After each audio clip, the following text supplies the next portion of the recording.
कि हमारे आदरणीय अध्यक्ष जी सर्वोच्च न्यायालय तक आए हैं, क्या हो सकता है अध्यक्ष जी, क्या आपके मन में है? हम लोग आए हैं यहाँ पर और सर्वोच्च न्यायालय के विद्वान अधिवक्ता गणों से हम लोगों ने संपर्क किया है।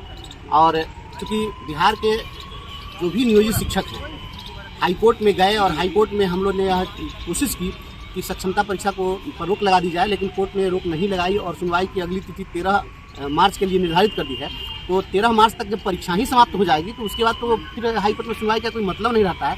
वैसी स्थिति में हम लोगों ने यहाँ पर सलाह मशविरा किया है और जो अधिवक्ताओं की राय आई है इससे स्पष्ट है कि यदि हम लोग हाईकोर्ट को यहाँ से डायरेक्शन दिला दें, हम लोग इस दिशा में कोशिश करें, सुप्रीम कोर्ट में हम लोग यह अर्जी दाखिल करें कि हाईकोर्ट हमारा केस पहले सुन ले और 13 तारीख से पहले कुछ फैसला सुना दे या परीक्षा पर रोक लगा दे, तो इसकी कोशिश की जा सकती है। तो अधिवक्ता लोगों की जो राय आई है, कहा है अधिवक्ताओं ने स्पष्ट रूप से कि जो सक्षमता परीक्षा हुआ अनकॉन्स्टिट्यूशनल है, क्योंकि सक्षमता परीक्षा सरकार नहीं ले सकती है। जो 20 वर्षों से काम कर रहे हैं वह as per the guideline of the education department of government of Bihar, यह पहले अपॉइंटमेंट हो चुका है, तो कोई फ्रेश अपॉइंटमेंट नहीं है जिसके लिए कोई एग्जामिनेशन लिया जाए। और जो प्रमोशन होता है या सीनियरिटी बेस्ड प्रमोशन होता है, तो सीनियरिटी बेस्ड प्रमोशन हो सकता था, लेकिन ये परीक्षा लेकर के आप इस तरह से नहीं बना सकते हैं। इसलिए हम सुप्रीम कोर्ट में अगर मामला जाएगा तो निश्चित रूप से हाईकोर्ट के यहाँ से रिमांड हो जाएगा और परीक्षा रुक सकती है। हम लोग इस दिशा में प्रयास कर रहे हैं। धन्यवाद।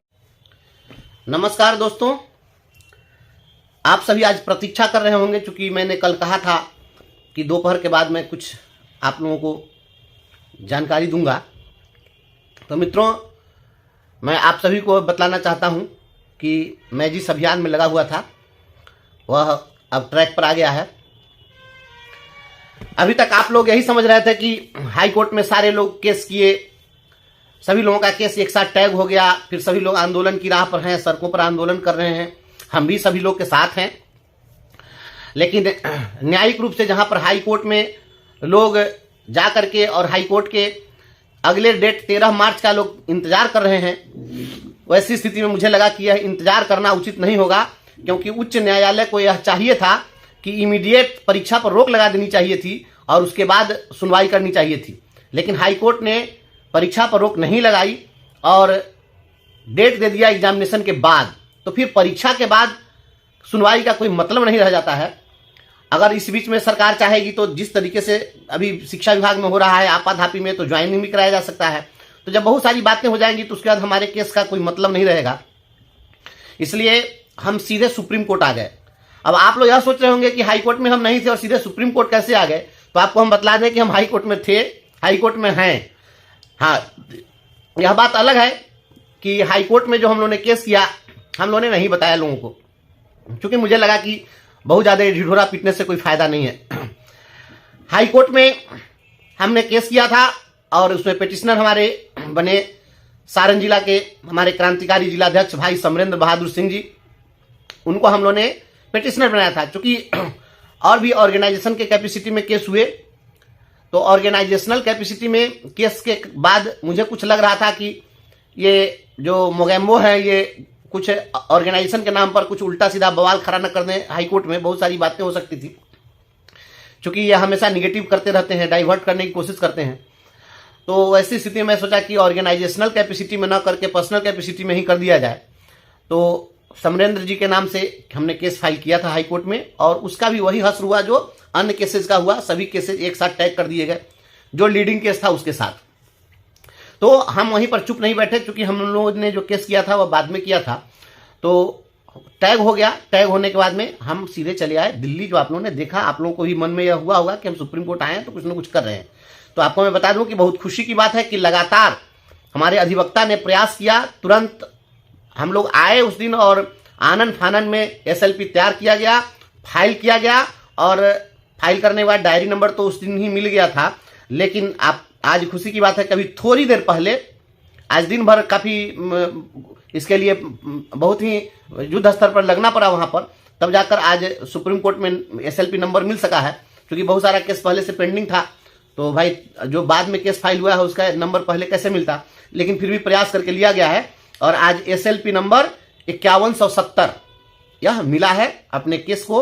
और आप लोगों को मैं भरोसा दिलाना चाहता हूं कि जो SLP नंबर मिला है, अब नंबर मिलने के साथ ही कल मेंशनिंग के लिए प्रयास किया जाएगा और कल सुप्रीम कोर्ट में हमारे अधिवक्ता मेंशन करेंगे।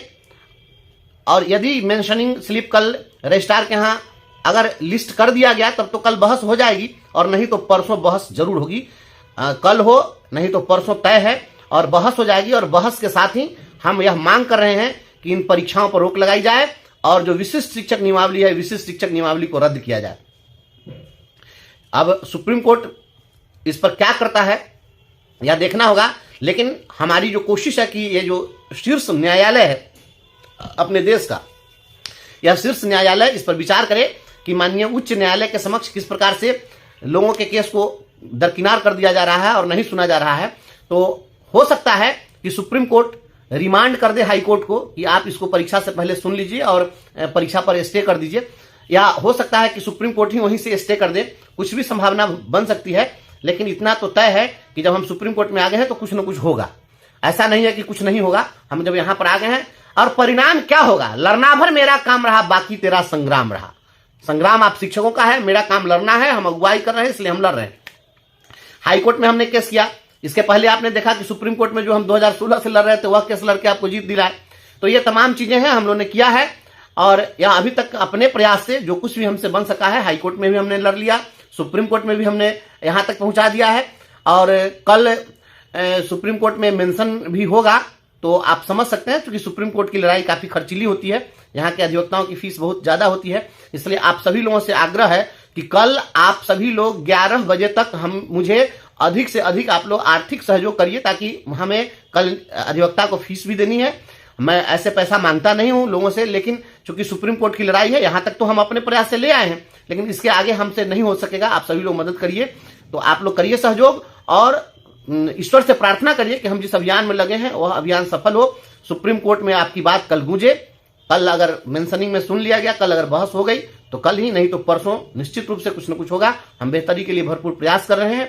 आप सभी साथी इसी प्रकार से विश्वास बनाए रखिए, आपाधापी में नहीं रहना है। आज भी हमारे पास सैकड़ों फोन आए और लोग कहे कि सर परीक्षा नहीं देंगे तो नौकरी तो नहीं न जाएगी। अरे भैया, मैं बार बार आप लोगों को कह रहा हूं कि नौकरी किसी की नहीं जाने वाली है। काहे के लिए परेशान है? नौकरी क्या किसी की जमींदारी है? हम किसी का रैयत है? उनकी कृपा पर हमें नौकरी मिली है। नौकरी इस देश की जो व्यवस्था है वो उस व्यवस्था के तहत नौकरी मिली है, जो संवैधानिक व्यवस्था है उसके तहत मिली है। तो नौकरी मिल गई और 60 वर्ष तक आपकी सेवा तय है, तो किसी की औकात नहीं है कि आपकी नौकरी खा जाए। सदन में भी शिक्षा मंत्री स्पष्ट कर चुके हैं कि किसी की नौकरी नहीं जाएगी। तो ये सवाल ही नहीं है। हमें परीक्षा और नौकरी इन चीजों से बहुत मतलब नहीं है। हमारी लड़ाई इस बात की है कि हम शिक्षकों को जो अनावश्यक रूप से ये चाह रहे मनमाने तरीके से कहीं भी हाँक देने के लिए, किसी जिला में भेज देने के लिए, हमें दिक्कत इस बात से है। और जो संवैधानिक प्रोविजंस हैं वो हम आपको बतला चुके हुए हैं कि संवैधानिक प्रोविजन क्या है। कॉन्स्टिट्यूशनली यह जो नियमावली बनाई है, यह नियमावली संवैधानिक रूप से बिल्कुल गलत है, और इस तरीके से ये नहीं कर सकते। कुछ लोगों को लगा कि हम जो कल बात कर रहे थे, तो कुछ साथियों को यह लगा कि शायद हम यही मांग कर रहे हैं कि हमें पंचायतों के अधीन ही छोड़ दिया जाए। ऐसी बात नहीं है। हम यह कह रहे हैं कि अगर आप हमारी सेवा शिक्षा विभाग के अंतर्गत सामंजित कर रहे हैं तो आप करिए, और सामंजित किया जा सकता है। लेकिन पंचायत शिक्षक के रूप में, प्रखंड नगर शिक्षक के रूप में, माध्यमिक उच्चतर माध्यमिक शिक्षक के रूप में जो हमें सुविधाएं मिली हुई है, जो हमें अधिकार मिले हुए हैं, उसको आप नई नियमावली के तहत आप उसमें कटौती नहीं कर सकते। हमारे कहने का मतलब यह था। यह नहीं है कि हम कह रहे हैं कि हमको स्थानीय निकाय में छोड़ दें। दूसरी बात है कि हमारे कुछ जो अति विद्वान साथी हैं, इनकी विद्वता तो मैं देख रहा हूं कई वर्षों से, हालांकि इनकी विद्वता से कुछ समाज को हासिल तो हुआ नहीं, लेकिन ये लोग जो दिन भर जो तमाशा करते हैं और नफरत फैलाते हैं कि हमने मध्य प्रदेश और छत्तीसगढ़ और उड़ीसा का मॉडल हमने दिया, तो हमने कह दिया कि इनको सीनियरिटी के आधार पर दे दिया जाए। ऐसा मैंने कभी कहा है क्या? और जानकारी नहीं है। हे देवता, आप लोग यक्ष हैं, गंधर्व हैं, किन्नर हैं, आप लोग क्या हैं? कोटि कोटि आपके चरणों में मैं प्रणाम करता हूं। नफरत फैलाते फैलाते जिंदगी चली गई, कुछ नहीं हासिल हुआ। जीवन की एक उपलब्धि है यार, मरने के समय में भगवान भी तुमको माफ नहीं करेंगे, तुम लोग जिस तरीके से नफरत फैला रहे हो। पता है मध्य प्रदेश में क्या है? सो नहीं जानते हो तो जान लो। मध्य प्रदेश में जा करके और पता कर लो, जिसकी सेवा 2 वर्ष पूरी हुई उसको भी सेवा में सामंजित किया गया शिक्षा विभाग में। हम 8 वर्ष और 10 वर्ष कर रहे हैं, और 8 वर्ष भी होता है तो जो लोग 2013 में और 14 में बहाल हुए उनको 22 में ही हो गए होते। बहुत बड़े टीटी के नेता बनने चले हो तो क्या दिला दिए हो अभी तक? ये वो चांदनी झा को तो न्याय ही नहीं दिला सके। डीएलएड की परीक्षा नहीं हो रही थी तो वो परीक्षा भी हमने करवाया। बहुत बुरा लगता है इस तरीके से जो ड्रामा करते हो। औकात नहीं है लड़ने की तो घर में बैठो और तमाशा करना बंद करो, नफरत मत फैलाओ। मध्य प्रदेश में हम तो एक उदाहरण देने के लिए दिए कि मध्य प्रदेश में, छत्तीसगढ़ में और उड़ीसा में बिना परीक्षा के सभी को राज्यकर्मी बनाया गया। तो इसमें सीनियरिटी है, जूनियरिटी है, और 8 साल 10 साल कहां से आ गया? और वो भी मध्य प्रदेश में 2 साल की सेवा पहले बनाया गया था कि 8 वर्ष सेवा पूर्णता के आधार पर, बाद में उसको 2 वर्ष सेवा पूर्णता के आधार पर कर दिया गया। नहीं पता है तो आ जाना मेरे घर पर, मैं दे दूंगा नोटिफिकेशन। तुमसे कहीं ज्यादा पढ़ता लिखता हूं और तब लड़ाई लड़ता हूं, ऐसे नहीं लड़ता हूं। चिट्ठी लिखते हो और तमाशा करते हो, कोई स्टैंड ही नहीं है। ऐसे लोगों के बहकावे में कोई भी साथी नहीं आइएगा, चाहे वो कोई भी हो, टेट के हो न, तो मैं किसी के साथ अन्याय की बात मैं नहीं करता हूं। हमारा बस एकमात्र मकसद है कि सभी लोगों को राज्यकर्मी का दर्जा मिल जाए। अगर 2 वर्ष पूर्णता के आधार पर भी अगर दे दिया जाता तो जो लोग 2022 में बहाल हुए हैं वो भी 24 में फरवरी में इनकी भी सेवा पूरी हो गई 2 साल, तो ये भी हो जाते। हम ऐसा तो नहीं कह रहे हैं, लेकिन परीक्षा परीक्षा परीक्षा लग रहा है। तुम्ही सबसे बड़का विद्वान है और हम लोग एकदम उल्लू के पट्टा है, हम लोग को कुछ नहीं आता है। ऐसा तो नहीं है, किसी भी कंपटीशन में बैठेंगे तो तुमसे ज्यादा नंबर लाने की औकात रखते, क्षमता रखते हैं। आज गुस्सा दिलाया इसलिए ऐसा बोल रहे हैं, और तमाशा मत करो। हमने जो कहा है कि शिक्षकों को बिना शर्त राज्यकर्मी का दर्जा दिया जाए, तो हमारी मांग थी, और इसके उदाहरण के लिए हमको मध्य प्रदेश छत्तीसगढ़ का मॉडल उपयुक्त लगा तो हमने दिया। लेकिन अब इसको तुम यह इंटरप्रेट करोगे कि नहीं ये 8 साल कह रहे हैं तो इसमें यह कह रहे हैं कि प्रशिक्षित होने के दिन से 8 साल है। हम अभी कभी ऐसा बोले क्या? ऐसा कभी नहीं बोले हैं। हमने केवल यह उदाहरण दिया है कि दूसरे राज्यों में जब बनाया जाता है तो यहां भी बनाया जा सकता है। कोई संवैधानिक मजबूरी नहीं है, परीक्षा लेने की कोई मजबूरी नहीं। खैर, हम इन लोगों के फेरा में नहीं पढ़ना चाहते हैं। सभी साथियों से यह आग्रह है कि आप सभी यह कामना करिए कि सुप्रीम कोर्ट में हम लोग सफल हों, और अगर सर्वोच्च न्यायालय ने पहल कर दी तो निश्चित रूप से हम लोग के पक्ष में कुछ बातें हो जाएगी। जो संवैधानिक रूप से हम बात को उठा रहे हैं, निश्चित रूप से हमें इसमें सफलता मिलेगी। आप सभी साथियों को मैं यही कहूंगा कि आप लोग जो यथासंभव जो जहां है, कोई किसी से चंदा वसूलने नहीं जाएगा। हमारा कोई कार्यकर्ता किसी के पास चंदा वसूलने रसीद लेकर नहीं जाएगा। हम बस जो जहां है वहीं से जो आप सहयोग कर सकते हैं आप सहयोग कर दीजिए, और हम इस लड़ाई को लड़ लेंगे।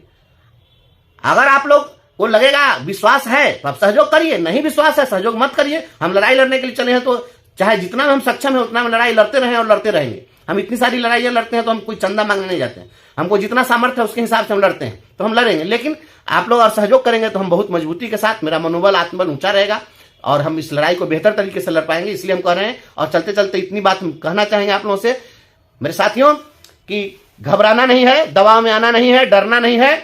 और सभी साथियों से बस यही कहते हुए अपनी बात को हम समाप्त करेंगे कि पतन प्रभाव की दुनिया अब मत स्वीकार करो। ये जो मोगेम्बो जिस तरीके से हंटर से जो हाँका जा रहा है, कह रहे लोग कि नहीं हम परीक्षा देने वाले बहुत बहादुर हैं। अरे वो तो हमको पता है कि आपको कान पकड़ के उठक बैठक करने के लिए कहेगा तो आप वो भी कीजिएगा और कहिएगा जो हम बहादुर हैं इसलिए हम करके दिखा रहे हैं। शारीरिक रूप से हम सक्षम है, हमको लोग बूढ़े थोड़े हो गए। हमको पता है कि आप लोग सब चीज को जस्टिफाई कीजिएगा। हमारा कहना यह है कि जब जो मन करे वह आप कहिए और हम वह करते रहे तो हम नहीं करेंगे। यह क्यों करेंगे? हम आपको जब मन करे एक नियम लेकर के ला दीजिए और कहिए क्या पैसा कीजिए। हम कोई मदारी के बंदर नहीं है कि हमको कह दीजिएगा कि थोड़ा कनकी मटकी करके दिखाओ, तनका कूद के दिखाओ, तनका फांद के दिखाओ तो हम यह करते रहेंगे। हम यह नहीं करेंगे। हम भी कर्मचारी हैं और इस राज्य के जो बड़े चीफ सेक्रेटरी हैं वो भी अधिकारी हैं। वो बड़े नौकर, हम छोटे नौकर। तो हम राज सेवा में लगे हुए हैं। राज सेवा में जो लोग होते हैं वहां पर आप भी राज सेवक हैं, हम भी राज सेवक हैं। तो फिर आप कहिएगा कि नहीं आप 6 बजे रात में आइए, 8 बजे रात में आइए। हम आते रहे और दिखाते रहे कि हम बहुत कर्मनिष्ठ हैं। तो जो लोग कर्मनिष्ठ हैं, प्रणाम है आपकी कर्मनिष्ठा, लेकिन ये कर्मनिष्ठा सभी को सूट नहीं करती है। भाई मुझे तो यह सूट नहीं कर रही कर्मनिष्ठा। आप जब मन करे तो आप परीक्षा लीजिए। आप पोता के साथ दादा को बैठा दीजिए, तो पोता और दादा एक साथ बैठ के तो लोग सिनेमा देखते हो। लो भाई देखो, हमको कोई दिक्कत नहीं है। लेकिन हम लोग उस सोच के लोग नहीं है।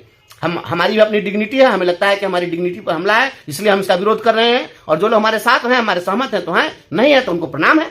हमको कोई दिक्कत तो नहीं है। हम कहने जा रहे हैं कि जबरदस्ती आइए, ऐसा कुछ नहीं है। जिनको जो लग रहा है वह करिए, लेकिन शिक्षकों के डिग्निटी पर यह हमला है। बार बार परीक्षा लेना, यह साजिश रचना कि इनको दूसरे जिला में भेज दें। बुढ़ापा में लोग बाहर जाए, 58 साल की उम्र में लोग कंप्यूटर लेके लोग कह रहा है मेरा हाथ थरथरा रहा है, तो कैसा संदेश जा रहा है? जो लोग परीक्षा देने के लिए गए हैं और जो बोल रहे हैं कैमरा के सामने में कि हमारा देह कांप गया और हाथ थरथरा गया, तो ये गलत मैसेज आ रहा है। शिक्षकों की प्रतिष्ठा का हनन हो रहा है। इसलिए हम ऐसा नहीं चाहेंगे। इसलिए आप लोग कहेंगे कि पतन प्रभाव की दुनिया मत स्वीकार करो, दीनहीन जीवन जीने से तुम इनकार करो, गौरव से जी सको वही विश्वास तुम्हें दूंगा, मन को छोटा मत करो, नया आकाश तुम्हें दूंगा। बहुत बहुत धन्यवाद।